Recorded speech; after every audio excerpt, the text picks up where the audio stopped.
దేశీయ ఖర్జూర ఉత్పత్తులకు దోహదపడుతున్న ఖర్జూర రైతులకు ప్రోత్సాహకాలు అన్నిటితో పాటు వరికి వలె మద్దతు ధర మరియు మార్కెటింగ్ కల్పించి ప్రభుత్వం అండగా ఉండాలని స్పీక్ సంస్థ ముఖ్య సలహాదారు ఖర్జూర రైతు అన్నే సత్యనారాయణ ప్రభుత్వాన్ని కోరారు.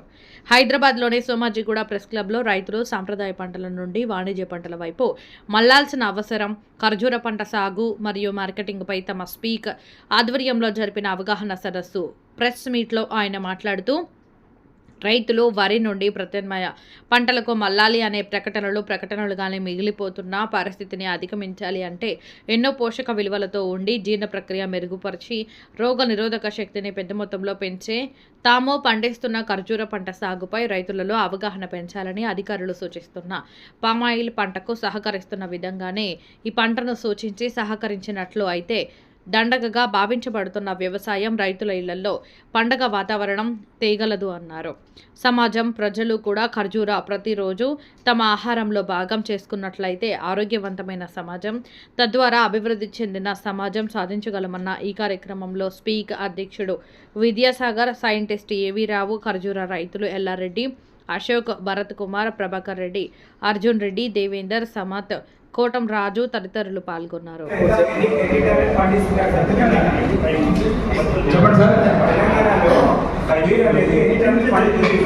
తెలంగాణలో ఇప్పుడు 11 మంది రైతులు పండిస్తున్నారు. టన్నులు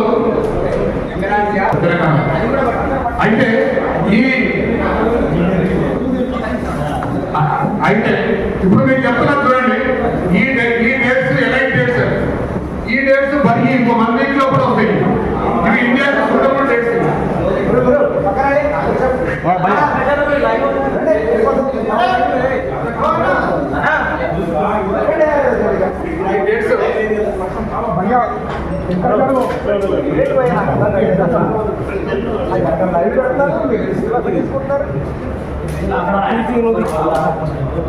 ఇంకొక విషయం అండి, డేట్స్ గురించి చూపించారు.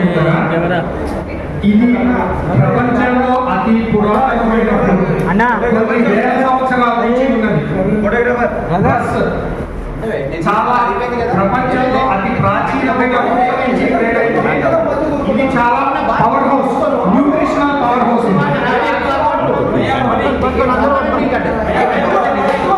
అందరం తీసుకోవాలి కదా, అందరితో పాటు. సో ప్రపంచంలో ఒకటి అతి పురాతనమైన ఫుడ్, ప్రపంచంలో చాలా ప్రాచీనమైన మార్గాల నుంచి వచ్చింది. ఎందుకు వచ్చింది అంటే ఇది స్పెషల్ దుబాయ్ వేరే డెజర్ట్స్ లో అది చాలా టఫ్ హార్ష్ కండిషన్ లో పడే 5 సంవత్సరాలకు పూర్తి కమర్షియల్ క్రాప్ వస్తుంది. కొంతమంది రైతులు ఒక్క చెట్టుకి 100 నుంచి 300 కిలోల వరకు వస్తుంది. ఎకరానికి 75 చెట్లు ఉంటాయి. ఎకరానికి 75 చెట్లు ఉంటాయి. ఎకరానికి 5 లక్షల నుంచి 15 లక్షల వరకు ఇన్కమ్ ఉంది. దానికి కష్టాలు ఉన్నాయి. కష్టాలు కాదుకోవాలి, ప్రభుత్వం ఆదుకుంటూనే వస్తుంది.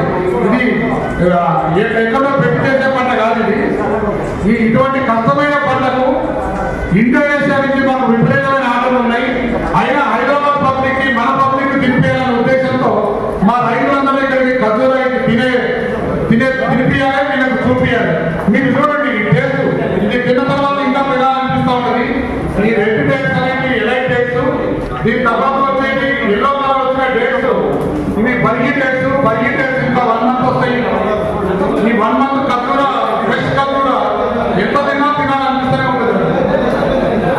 ఈ పోషక విలువలు చాలా పోషక విలువలు ఉన్నాయి. మామూలు పండుగ కాదు, అన్ని పండుగలు కూడా ఇంపార్టెంట్ అయిన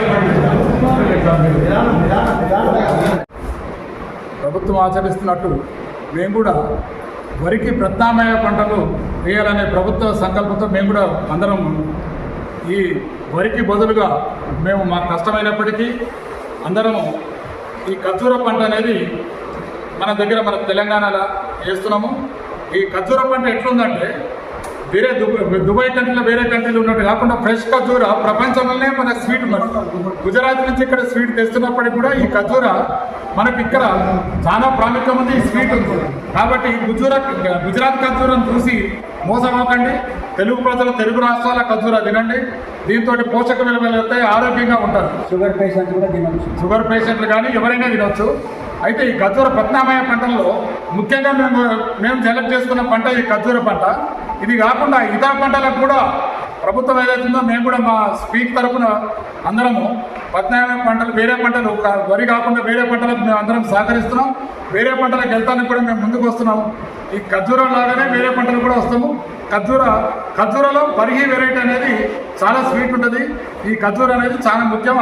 ఈరోజు వరికి ప్రత్యామ్నాయ పంటల గురించి మేము ఈ స్పీక్ తరఫున ఏర్పాటు చేయడం జరిగింది. నా పేరు ప్రొఫెసర్ గోపాల విద్యాసాగర్, స్పీక్ ప్రెసిడెంట్ని.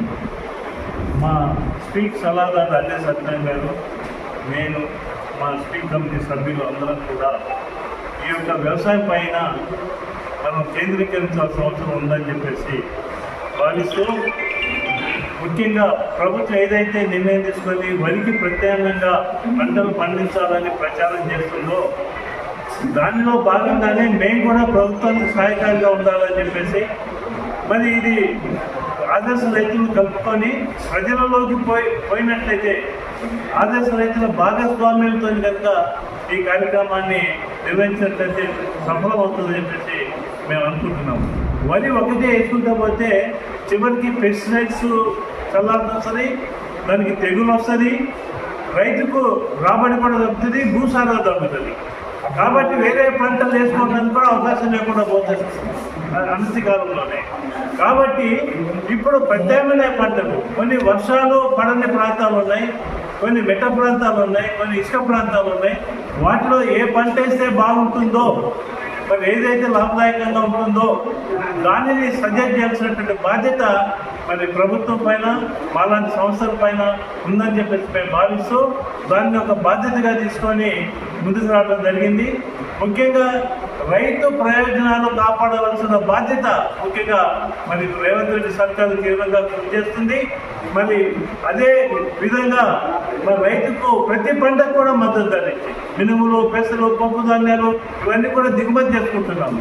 కాబట్టి అట్లా కాకుండా మనమే పండించినట్లయితే విదేశీ ద్రవ్యం మనకు వస్తుంది, వ్యక్తి లాభపడతాడు, జాతీయ సంపద పెరుగుతుంది, స్వయం ఉపాధిలో రైతులు నష్టం లేకుండా ఇది వ్యవసాయం దండు కాదు పండుగ అనేటటువంటి వాతావరణం ఏర్పడుతుంది.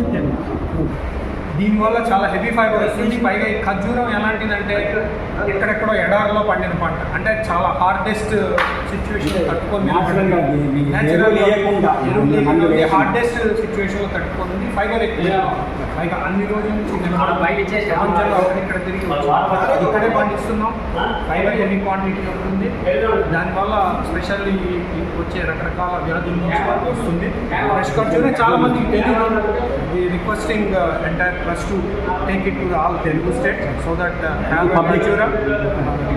We need a public support in taking Khajura. Okay. తెలిసేది ప్రాసెస్ ఖర్జూరం. శివరాత్రి టైంలో కానీ, రంజాన్ టైంలో కానీ బయట బండ మీద పెట్టి అమ్ముతారు. అది వచ్చిన దానిలో కెమికల్స్ యాడ్ చేసి, ప్రిజర్వేటివ్స్ యాడ్ చేసి అమ్ముతారు. బట్ వేరే ఇక్కడ మనం ఇచ్చే ఖర్జూరం ఎల్లో కలర్ పంది అది ఇచ్చే న్యాచురల్. మేము దానికి ఏం ప్రాసెస్ చేయమో, కెమికల్స్ ఉండవు, ప్రిజర్వేటివ్స్ ఉంటాయి. బట్ చేయడం వల్ల మేడం చెప్పినట్టు ఫైబర్ వస్తుంది, క్వాంటిటీ వస్తుంది, హెల్త్ చాలా బెనిఫిట్స్. ఖర్జూర అనగానే ప్రిజర్వేటివ్స్ అది ఉండవు, అది జస్ట్ గుర్తుంచుకోండి. తెలుగు రాష్ట్రాల ఖర్జూర అంతే. స్పీక్ మీటింగ్లో అన్న సత్యనారాయణ గారు చెప్పినట్టు చాలా మందికి ఈ ఖర్జూర గురించి తెలియదండి. ఈ ఖర్జూర తినడం వల్ల ఏంటంటే ఫైబర్, ప్రోటీన్స్ కూడా బాగా మనకు పుష్కలంగా లభిస్తాయి. అట్లాగే చాలా మందికి తెలియక ఖర్జూరమే కదా అని తీసిపడేస్తుంటారు. అట్లా ఏం ఉండదు. ఈ ఖర్జూరంలో ఉన్న విటమిన్స్, ప్రోటీన్స్ అట్లాగే డయాబెటిక్ పేషెంట్స్కి అయితే బాగా యూజ్ అవుతాయండి. మీరు డయాబెటిక్ పేషెంట్స్ కదా అని మనం తినకూడదేమో అనే సందేహం వస్తుంది. అట్లా అయితే ఏం లేదండి.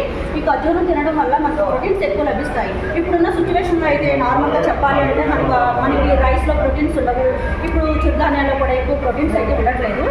ఎక్కడి నుంచో దిగుమతి చేసి, గుజరాత్ నుండి దిగుమతి చేసుకొని తినడం కన్నా మన తెలంగాణలో మన అన్న సత్యనారాయణ గారు ఫామ్లో చాలా మంచిగా పండిస్తున్నారండి. మనకి ఏంటంటే ప్రోటీన్స్ కూడా లభిస్తాయి.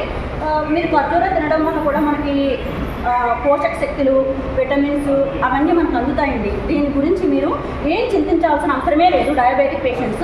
ఓకేనా? రోజు కూడా మీరు నానబెట్టుకొని తినొచ్చు, లేదా అట్లా కూడా ఫ్రెష్గా కూడా తినొచ్చండి. ఓకే, ఈ అవకాశాన్ని ఇచ్చిన మన అన్న సత్యనారాయణ గారి, విద్యాసాగర్ గారికి, దేవేంద్ర గారికి చాలా చాలా థ్యాంక్స్ అండి.